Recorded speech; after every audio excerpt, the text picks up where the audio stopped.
March 3, 1943. Dawn breaking over Port Moresby, New Guinea. Major Edward Liner's hands were steady on the control column of his B-25 Mitchell bomber as he watched his fuel gauges and listened to the rhythmic thunder of twin Wright cyclone engines.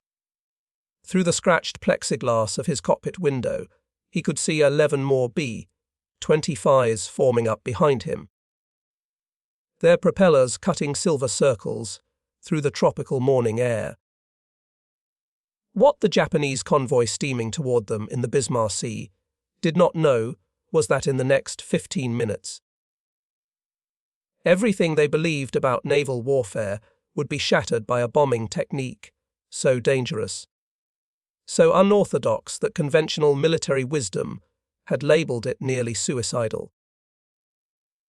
The mathematics of destruction were about to be written not in the traditional language of high altitude precision bombing, but in a new dialect of violence measured in feet above the waves.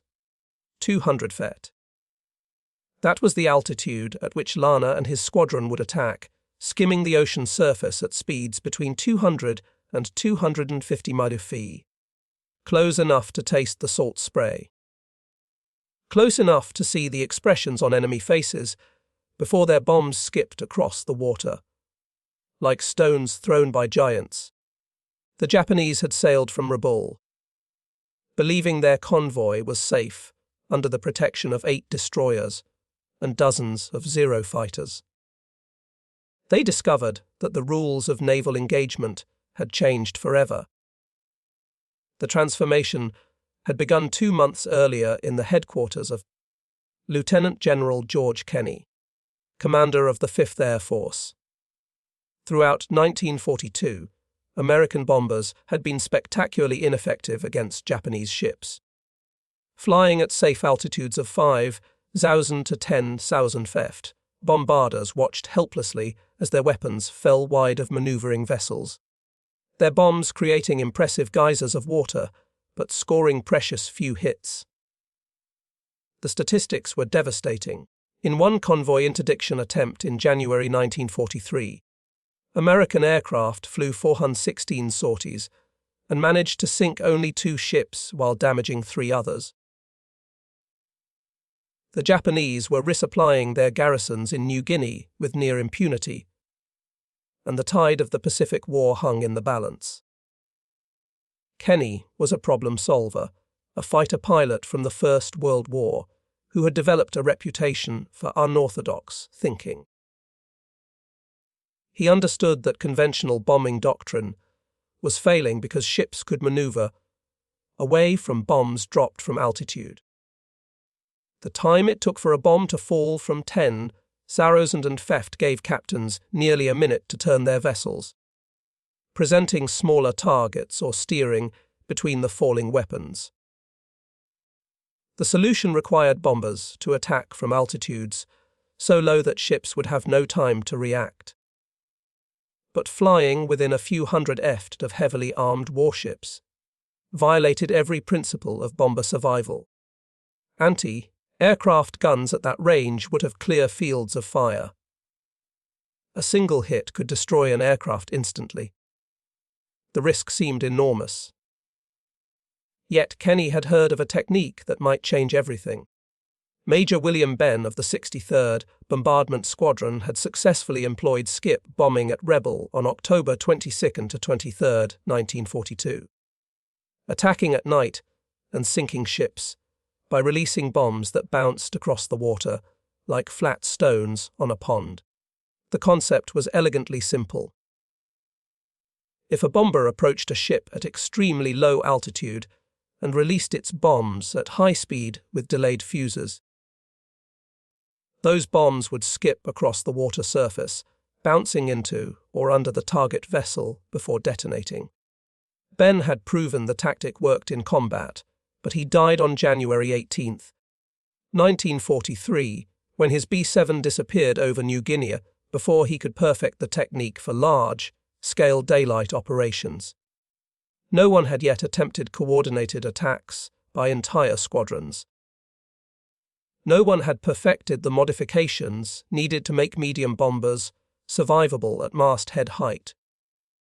No one had trained complete units in the split, second timing required to skip bombs successfully, while under intense enemy fire until now. The architect of the modified B-25 was Major Paul Gunn, a former naval aviator whose wife and children had been trapped in the Philippines when the Japanese invaded. Gunn's personal rage against the enemy combined with his mechanical genius to produce what became known as the Commerce Destroyer. Working in primitive maintenance facilities at Port Moresby, Gunn and his team stripped the bombardier position from the nose of B-25 Mitchell bombers and replaced it with 4 forward, firing 50 caliber machine guns. They added more weapons along the fuselage, eventually mounting 8 to 12 heavy machine guns that all fired forward.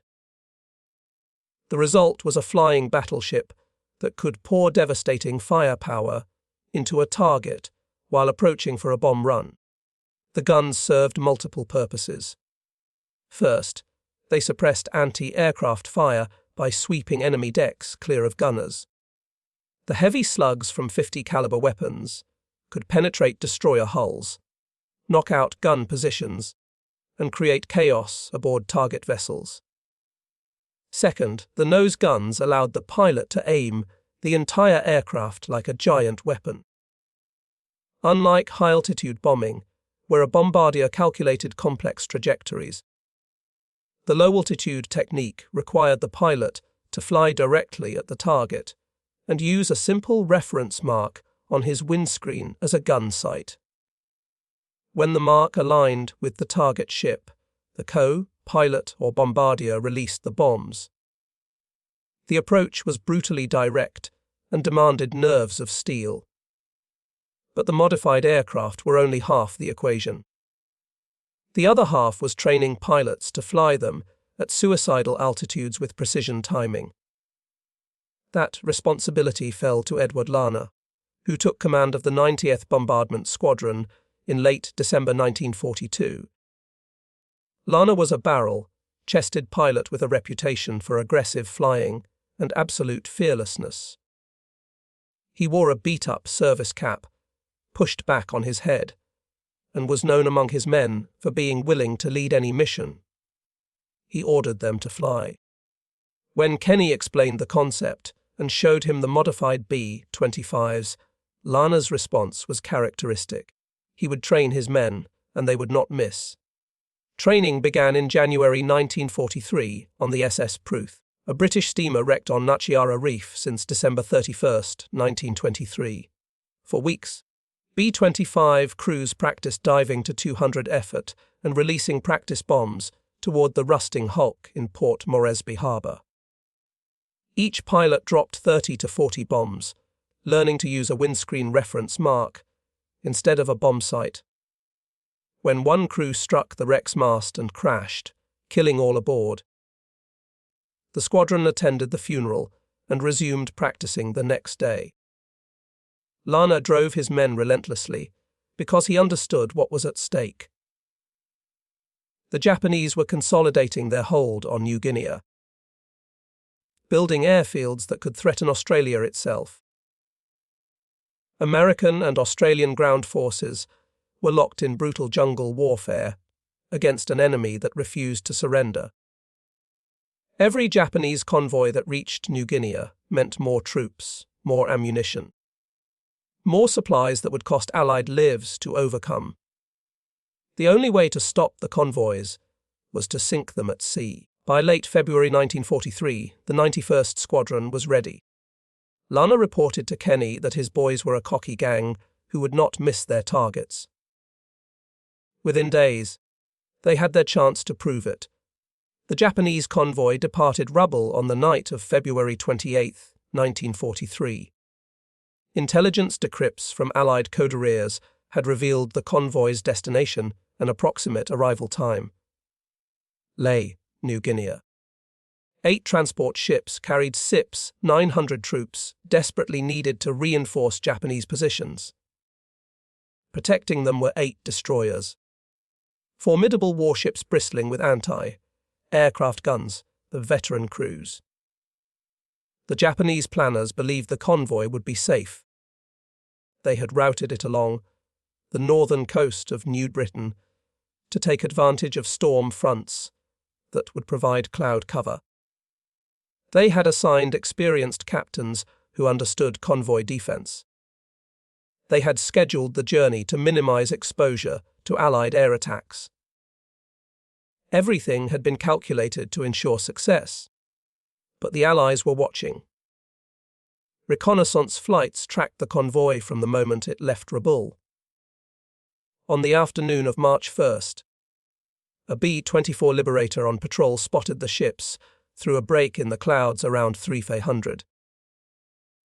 The crew radioed the coordinates and the convoy's course at 5th Air Force headquarters.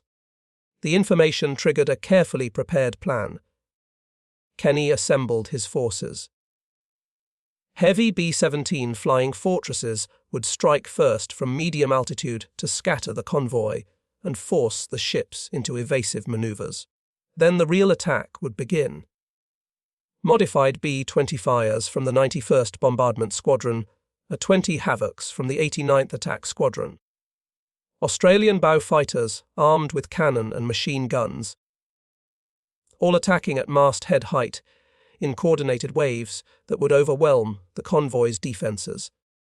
The Japanese faced the full fury of low-altitude warfare for the first time on this scale. March 2nd began with frustration. Weather obscured the convoy through most of the day. B-7S sent to attack found only clouds and empty ocean. But by evening, the weather began to clear.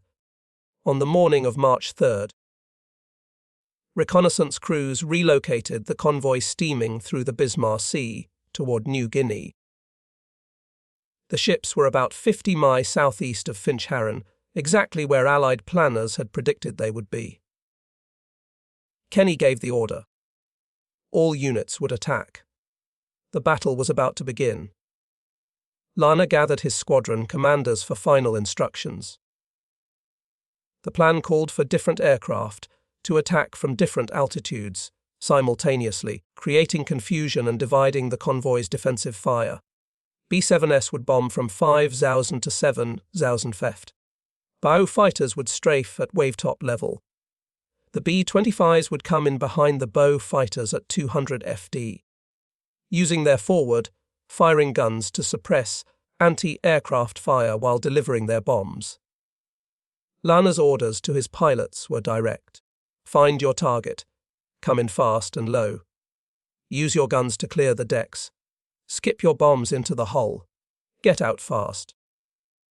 The formation would attack in elements of 3 or 4 aircraft, with wingmen providing covering fire, while lead planes concentrated on bombing. They would approach targets from the beam parallel to the ship's length, maximizing the target profile and giving the bombs the best angle for skipping into the hull. Timing was critical. Release the bombs too early, and they would bounce over the target. Too late, and the aircraft would be directly over the ship when the delayed fuses detonated, destroying bomber and crew. The margin for error was measured in fractions of a second. At 8:55 a.m., the call came. The convoy had been positively identified and was within range. Lana shouted to his squadron, "Cape Ward Hunt 09930, let's go." Engines roared to life. Modified B-25s began taxiing toward the runway at Port Moresby. Behind them, 20 crews of the 89th prepared to follow. The plan called for all attacking aircraft to rendezvous over Cape Ward Hunt at 9:30 and strike at 10. As long as B-25 lifted off, he could see the coastline of New Guinea falling away behind him. Ahead lay open ocean and a Japanese convoy that had no idea what was coming. The flight to the target took less than an hour. At 10,000 feet, formation flying was smooth and the visibility was perfect. Lana could see the other elements of the strike force assembling.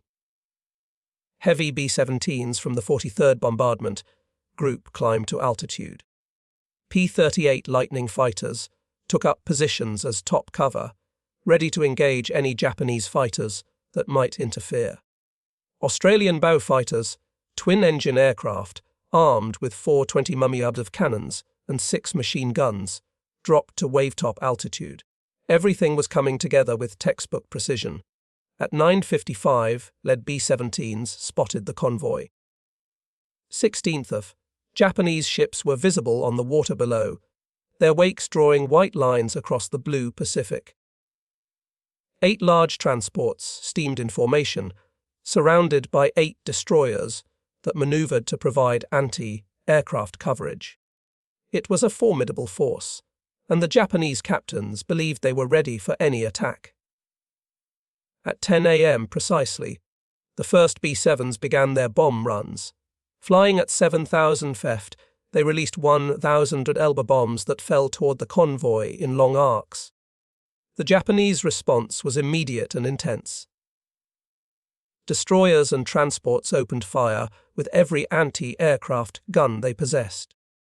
The sky filled with black bursts of exploding shells. Tracers arced upward in streams of fire. One transport took a direct hit and began listing immediately. Another was struck and caught fire. But most of the high-altitude bombs missed, creating massive columns of water that drenched the ships but did no damage. The Japanese captains breathed easier. This was conventional bombing. This they could handle. Then the bow fighters arrived. 13 Royal Australian Air Force bow fighters came in at masthead height, skimming the waves at over 300 mm. Japanese gunners, trained to track high-altitude bombers, suddenly found themselves facing targets, moving horizontally across their field of fire. Before they could adjust, the bow fighters opened fire. 20 Mamuse cannon shells ripped through destroyer superstructures. Machine gun bullets swept the decks of transport ships. The heavy cannons could penetrate armored positions. Japanese sailors and soldiers crouched behind whatever cover they could find as the Australian aircraft roared past, leaving chaos in their wake. The bow fighter attack lasted only minutes, but it achieved its purpose. The convoy's defensive formation began to break apart. Destroyers, mistaking the low, flying bow fighters for torpedo bombers, turned bow on to present smaller targets. This maneuver, standard doctrine against torpedo attacks, left the transport ships more exposed. Into this chaos came Lana and his B-25s. Lana's squadron approached from the southeast at 2,000 feet, giving the pilots time to select targets and plan their attack runs. Through his windscreen, he could see the convoy spread out below, ships maneuvering wildly. Smoke rising from vessels already hit by the B-17. He selected his target, a large destroyer, and pushed his control column forward. The B-25 dropped toward the ocean in a controlled dive. At 200 feet, Lana leveled out and pushed his throttles to full power. The bomber accelerated to 225 mph. The ocean surface racing past just below his wheels. His 3 wingmen followed, spacing themselves to engage different targets. Lana armed his forward guns. At Fun's 200 IDs, Lana opened fire. 850 caliber machine guns in the nose of his B-25 erupted, sending streams of half in bullets toward the destroyer. The effect was devastating. Japanese sailors on deck were cut down instantly. Gun positions exploded in showers of sparks as armor, piercing rounds penetrated steel. The destroyer's bridge windows shattered. Chaos erupted aboard the enemy vessel as gunners tried to return fire while being shredded by American machine guns. Lana held his course rock steady. The reference mark on his windscreen aligned perfectly with the destroyer's waterline. At 300 WD, his co-pilot called outer ranges, 200-100 wide, at the precise moment. Lanner's bombardier released two 500 lb bombs with 5-second delay fuses. The bombs dropped away and immediately struck the water. The delayed fuses prevented them from detonating on impact. Instead, the bombs skipped, bouncing off the ocean's surface like stones, carried forward by their momentum. The first bomb struck the water, bounced once, and slammed into the destroyer's hull at the water line. The second bomb followed, hitting the water and skipping directly under the vessel. Lanner pulled back on his control column, and the B-25 roared over the destroyer's mast with feet to spare. His gunners in the waist positions fired continuously, raking the destroyer's deck as they passed overhead. 5 seconds after the bombs hit, while Lanner's B-25 was a 24-mile away, the delayed fuses detonated. Twin explosions ripped through the destroyer. The first bomb blew a massive hole in the hull at the waterline. The second bomb, exploding underneath the keel, broke the destroyer's back. The vessel began settling immediately, its watertight compartments flooding faster than damage control crews could respond. Behind Lanner, his wingmen were executing their own attacks. Lieutenant Charles Howe went after a transport ship, his nose guns clearing the deck of personnel before his bombs skipped into the vessel's side.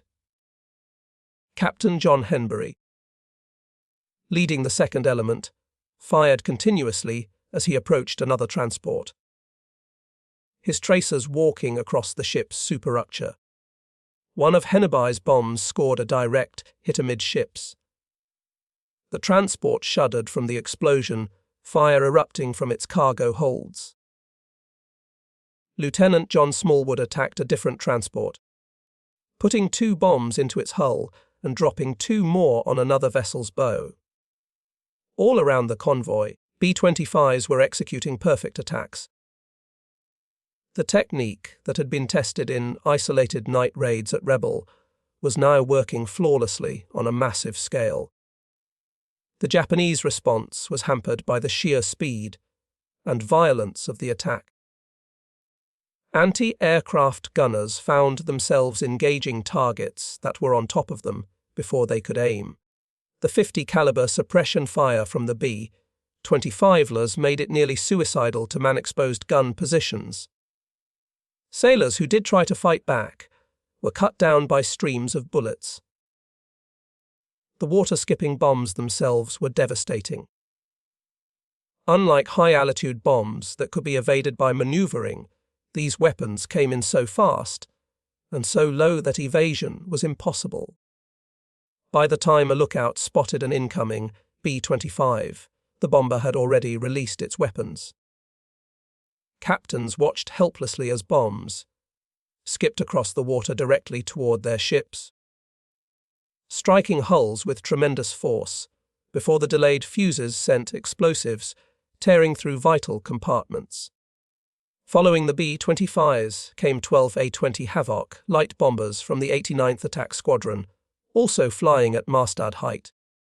Major Glenn Clark led the first wave of 6 aircraft, and as they approached the convoy, Clark could see explosions and fire from the B-25 attacks. He selected a large freighter as his target and began his run. At 200 ft and 240 mmf, Clark fired his forward guns and released 2 bombs. The weapons skipped perfectly, striking the transport and setting it ablaze.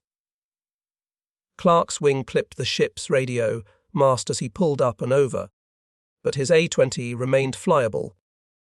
He circled and could see his target, later identified as Theimaru, burning fiercely from multiple hits. Other A-20 pilots attacked with equal success. Captain Ed Chudoba bombed the same freighter Clark had hit, ensuring its destruction. Captain Dixie Dunbar and Lieutenant Jack Taylor attacked Kembaru, the smallest ship in the convoy. Their bombs struck home, and the vessel began sinking immediately. Above the low-level carnage, P-38 Lightning fighters engaged Japanese Zero fighters that had arrived to protect the convoy. The air battle was fierce, but brief. American pilots flying aircraft superior to the Japanese fighters in speed and firepower shot down enemy planes with methodical efficiency. 3 P-30As were lost in the engagement, but their sacrifice ensured that the bombers could continue their attacks without interference. The Japanese fighters that did break through to attack the B-25s and A-20 found the bombers' defensive firepower formidable. Waist gunners and tail gunners on the American aircraft shot back fiercely, and several Japanese fighters went down to bomber defensive fire. By 10:15 a.m., just 15 minutes after the attack began, all 8 transport ships had been hit, and most were sinking or ablaze. 3 of the 8 destroyers had been badly damaged or were already going under. The water of the Bismarck Sea was filled with debris, oil slicks, and Japanese sailors abandoning ship. Above the devastation, American and Australian air crew could barely believe what they were witnessing. The technique they had practiced for weeks had exceeded all expectations. The low-altitude attacks were not just effective. They were devastating. The convoy that had left Rabaul with such confidence was being systematically destroyed. But the battle was not over. The Japanese were nothing if not tenacious, and the remaining destroyers continued fighting even as transport ships burned around them. That afternoon, Allied aircraft returned to complete the destruction. The second wave repeated the morning's devastating pattern. More B-7 bombers bombed from medium altitude while B-25s executed precision low-altitude runs. By 3:36 p.m., 8 transport ships and 3 destroyers were at the bottom of the Bismarck Sea. The destroyer Tokitsukashi floated helplessly through the night and finally sank at sundown on March 4th. Only 4 destroyers managed to escape: Shikinami, Asagumo, Yukozi, and Uranomi. Even these vessels were damaged. The human cost of the battle was staggering. Of the 900 Japanese troops who had departed rabble-bound for Lille, only about 200 made it ashore. Another 700 were rescued by destroyers and submarines and returned to Rabaul, but most had lost their weapons and equipment. Approximately 890 Japanese soldiers and sailors were killed, either going down with their ships or drowning in the oil-slicked waters of the Bismarck Sea. For the Allies, the losses were remarkably light. 13 American and Australian air crew were killed. 10 died in combat while 3 perished in an accident. 8 airmen were wounded. 4 aircraft were lost in combat: 1 B-7 P-38s, 1 B-25 and 1 bow fighter crashed in accidents against 12 Japanese ships sunk and thousands of enemy troops killed. Their exchange rate was almost unbelievable. The controversy came afterward, and it haunted some of the participants for the rest of their lives. On March 4th, Allied aircraft and PT boats patrolled the waters where the convoy had been destroyed, searching for survivors. The orders were brutal and unambiguous: strafe the lifeboats, machine gun the rafts, prevent Japanese soldiers from reaching shore where they could be rearmed and sent back into combat. The rationale was coldly logical. Every Japanese soldier who reached New Guinea would have to be killed by American or Australian infantry in brutal jungle fighting. Better to finish them in the water than to face them again on land. But the execution of the order was devastating to those who carried it out. Pilots reported sighting groups of 200 survivors on rafts and receiving orders to attack until there were no survivors. PT boats machine-gunned Japanese in the water through the night. The justification offered by American commanders pointed to Japanese atrocities and tactical necessity. During the battle, Japanese Zero fighters had strafed American airmen who had bailed out of a damaged B-17 called Double Trouble, shooting them as they drifted down in their parachutes. Allied soldiers fighting in New Guinea had witnessed Japanese troops conducting bayonet practice on prisoners, engaging in cannibalism, and refusing to surrender even when facing certain death. The brutal reality of the Pacific War made mercy seem like a luxury neither side could afford. Yet, for the aircrew who carried out the attacks on survivors, the mission was haunting. Some struggled with the memory for decades. They understood the military necessity. They had heard the stories of Japanese atrocities. But shooting helpless men in the water violated something fundamental in their understanding of warfare. General Douglas MacArthur called the Battle of the Bismarck Sea the decisive aerial engagement of the war in the Southwest Pacific. His assessment was accurate. The battle proved that land-based aircraft could destroy naval convoys without the support of surface ships or carriers. It demonstrated that low-altitude bombing was not a desperate gamble, but a reliable tactic that could be practiced and perfected. Most importantly, it closed the sea routes to New Guinea.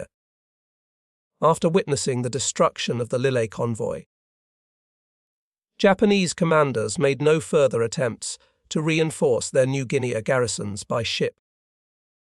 The isolation of Japanese forces on the island was complete, and their eventual defeat became inevitable. For Edward Liner, the architect and leader of the attacks, the victory was the high point of his military career. He had taken a technique that had been tested in isolated night raids and perfected it through relentless training, then led his men into combat with results that exceeded every expectation. His B-25 crews had scored 17 direct hits out of 37 bombs dropped, an accuracy rate that high-altitude bombing could never achieve. Kenny praised Lana and recommended him for promotion and decoration. The 90th Bombardment Squadron became legendary throughout the Pacific Theater. Sadly, Lana did not survive to see the end of the war. On April 30, 1943, less than 2 months after his triumph at the Bismarck Sea, he was killed in a flying accident. Coming into land at Doidura Airfield, he performed his trademark maneuver, diving toward the runway and pulling up sharply into a chandel. The stunt had always been spectacular and slightly dangerous, but Lana had performed it dozens of times without incident. This time was different. His B-25 was heavily loaded with fuel. 8 passengers, baggage, tools, and 2,000 LLB of bombs. When he pulled back on the control column at the bottom of the dive, the overloaded bomber stalled. It went into a flat spin, crashed, and exploded on the ground. There were no survivors. Lana left behind a wife and 2 daughters. He was buried at Port Moresby with full military honours. His legend secured by the 15 minutes of combat that changed naval warfare forever. Captain John Hembury, one of Lana's wingmen in the Bismarck Sea attack, took command of the 90th Squadron and led it through the rest of the war. The squadron continued using the techniques Lana had perfected, sinking dozens more Japanese ships throughout 1943 and 1944. Hembury himself rose to the rank of Major General and eventually served as President of the Air Force Association, carrying forward the legacy of innovation and aggressive leadership that Lana had exemplified. The tactical innovations developed for the Battle of the Bismarck Sea spread throughout the Pacific Theater and beyond. Other squadrons converted their B-25s into gunships, adding nose cannons and forward-firing machine guns. A-20 and B-26 units adopted low-altitude attacks as standard procedure for anti-shipping operations. The technique even spread to the Mediterranean theater, where American bombers used it against German and Italian vessels. The British, who had experimented with similar tactics early in the war, refined their own version after learning of the American success. The psychological impact on Japanese naval forces was profound. Ship captains, who had once felt relatively safe when protected by destroyer escorts and fighter coverage, now understood that they were vulnerable to attacks they could not evade or defend against effectively. The convoy system that had sustained Japanese garrisons across the Pacific became untenable in areas where Allied land-based aircraft could operate. Japanese planners were forced to rely increasingly on submarines and fast destroyer runs conducted at night, accepting far lower cargo capacities and much higher risk. The Battle of the Bismarck Sea validated Lieutenant General Kenny's strategic vision. His insistence on modifying conventional bombers for unconventional missions, his willingness to embrace unorthodox tactics, and his ability to identify and promote aggressive leaders like Lanner proved decisive. Kenny's approach became a model for air power employment in the Pacific. He demonstrated that innovation and adaptation could overcome numerical and geographical disadvantages. The 5th Air Force, under his command, dominated the skies over the Southwest Pacific, providing the air superiority that made MacArthur's Island hopping campaign possible. The technical lessons were equally significant. Aircraft designers learned that medium bombers could be successfully modified for roles far beyond their original specifications. The B-25 Mitchell, designed as a conventional medium-altitude bomber, became one of the most versatile aircraft of the war, after being converted into a gunship. The forward-firing armament concept influenced post-war attack aircraft design. The principle of combining suppressive fire with precision weapons delivery became fundamental to close-air support doctrine. For the individual pilots and crew members who participated in the battle, the experience was transformative. They had trained for a mission that seemed nearly impossible. They had faced anti-aircraft fire at point-blank range. They had delivered bombs with split-second timing while flying at speeds that left no margin for error. And they had succeeded beyond anyone's expectations. The confidence gained from that success carried through the rest of their military service. Men who had doubted the tactics before the battle became its most fervent advocates afterward. Crews that had been skeptical about attacking warships at 200 ft became eager for more missions. The 90th Squadron developed an esprit de corps that made it one of the most effective units in the Pacific theater. The statistical analysis of the battle reveals the dramatic effectiveness of low-altitude attacks compared to conventional high-altitude tactics. The B-7 bombers bombing from 5,000 to 7,000 oft achieved approximately a 3% hit rate, consistent with PSEAM practice, but inadequate against maneuvering targets. The B-25s and A-20, using low-altitude techniques at 200 achieved hit rates exceeding 50%, with some crews scoring hits with every bomb dropped. The difference was attributable to multiple factors.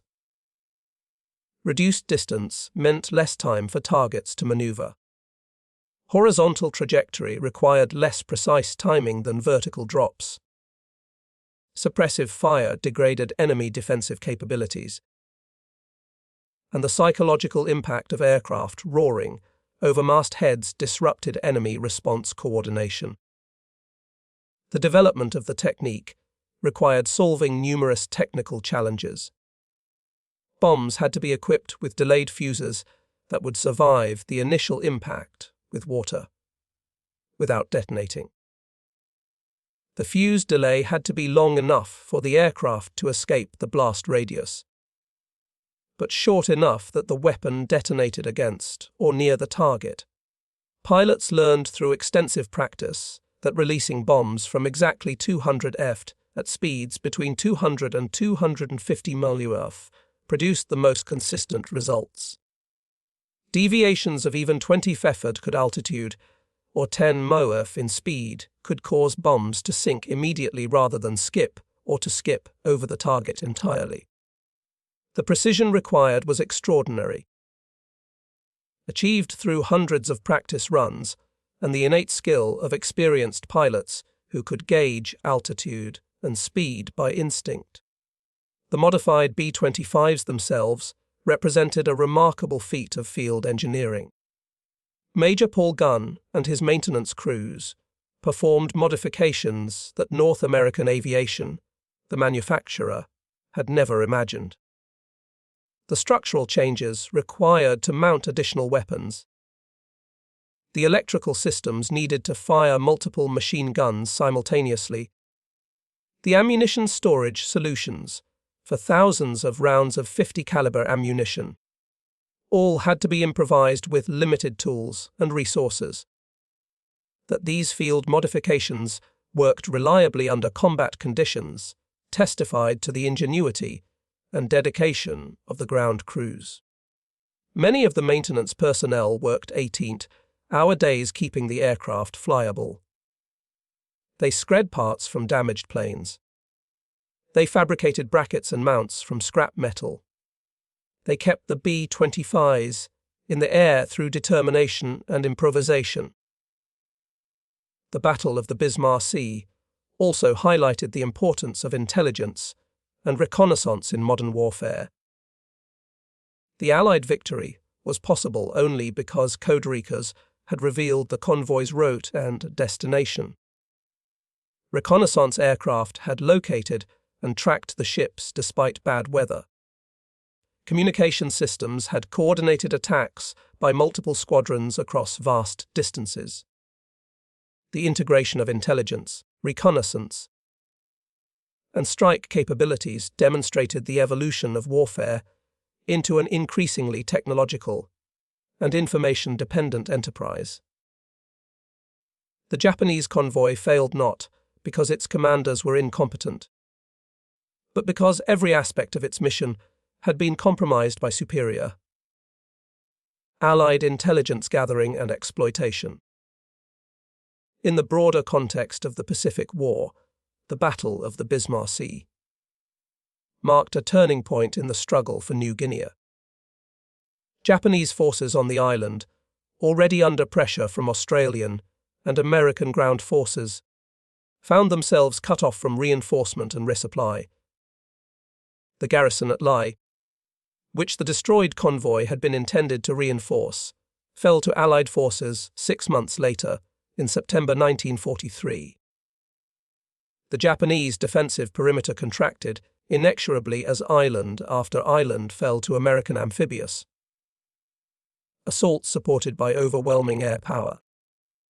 The air superiority that made these invasions possible was built on the foundation laid at the Bismarck Sea. The battle demonstrated that Allied forces could dominate not just the skies, but also the seas around contested territories through innovative application of land-based air power. The human dimension of the battle deserves remembrance. Beyond the statistics of ships sunk and aircraft lost were individual stories of courage and sacrifice. The B-17 crew, who bailed out of double trouble, only to be machine-gunned by Japanese fighters, while dangling helplessly in their parachutes. The P-38 pilots who went down fighting to protect the bombers. The Japanese sailors who stayed at their posts firing anti-aircraft guns even as their ships disintegrated around them. The Allied air crew who flew mission after mission, knowing that a single mistake at 200 ft meant certain death. War demands courage from all participants, and the Battle of the Bismarck Sea witnessed extraordinary courage on both sides. The controversy over attacks on survivors has never been fully resolved. Military historians generally accept that the decision was militarily justifiable within the context of total war in the Pacific.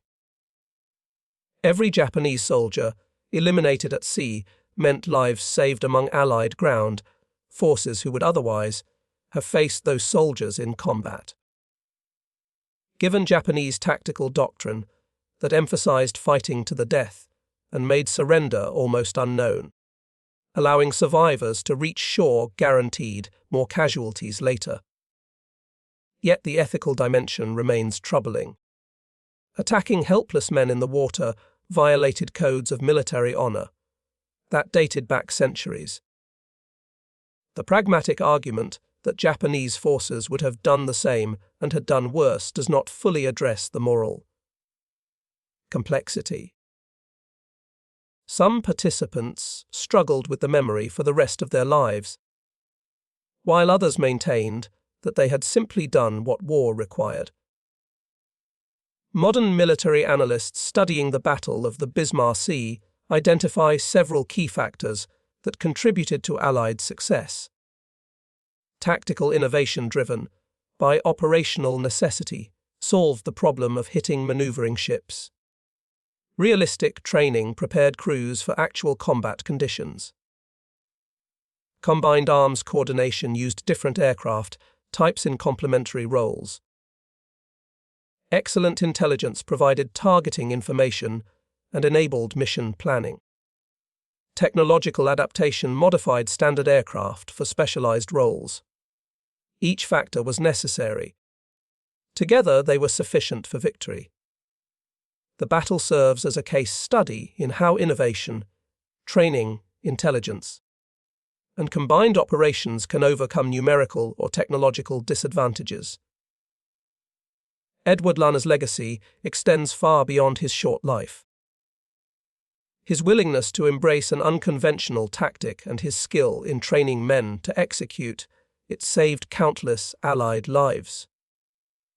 Every Japanese soldier who died in the Bismarck Sea was one less enemy that American or Australian infantry would face in the jungles of New Guinea. Every ship sunk represented one less cargo of weapons and ammunition that would kill Allied soldiers. The technique Lunner perfected became the standard for anti-shipping operations throughout the Pacific War. Thousands of Japanese vessels fell to low-altitude attacks over the following 2 years. The maritime supply lines that Japan needed to sustain its far-flung empire were systematically severed by aircraft, flying at altitudes that conventional wisdom had deemed suicidal. In reunions held decades later, veterans of the Bismarck Sea battle spoke of the mission with a mixture of pride and wonder. Pride in their accomplishment, wonder that they had survived. The 15 minutes of combat at Mastad altitude, flying through walls of anti-aircraft fire, delivering bombs with split-second precision, had been the most intense experience of their lives. Many compared it to flying through hell itself. Yet they had emerged victorious. Their tactics validated, their courage proven, their place in history secured. The principles validated at the Bismarck Sea remain relevant to contemporary military operations. Innovation can overcome conventional limitations. Realistic training prepares forces for actual combat. Integration of different capabilities achieves combined effects greater than the sum of their parts. Adaptation of existing systems meets new requirements faster than waiting for perfect solutions. Intelligence exploitation provides decisive advantages. These lessons learned in the skies over the Bismarck Sea 80 years ago continue to inform military planning and execution. The names of those who fought are fading from memory, but the principles they validated through blood and courage remain relevant to every generation that must defend freedom. The Battle of the Bismarck Sea stands as one of the most decisive engagements in the Pacific War. A Japanese convoy that should have reached its destination safely was instead completely destroyed by innovative tactics, executed with extraordinary skill. The technique that accomplished this victory was considered nearly suicidal by conventional military wisdom. Edward Lana and his men proved that conventional wisdom was inadequate. They flew at altitudes that invited destruction, dropped bombs with timing that allowed no margin for error, and achieved results that exceeded every expectation. 12 Japanese ships sank into the Bismarck Sea. Thousands of enemy soldiers died. The route to New Guinea was closed, and the course of the war shifted irrevocably toward Allied victory. All in 15 minutes of combat that demonstrated the power of courage, innovation, and determination. The forbidden tactic became the standard. The dangerous method became routine. The impossible mission became a template for countless successful attacks. Edward Lana did not live to see the final victory in the Pacific, but his contribution to that victory was immeasurable. The pilots who followed him into combat at 200 aft carried his legacy forward. The tactics he perfected sank hundreds of Japanese ships over the following 2 years. The courage he exemplified inspired thousands of air crew who faced similar dangers. His name deserves to be remembered alongside the great innovators of military history, the leaders who changed warfare through vision and daring.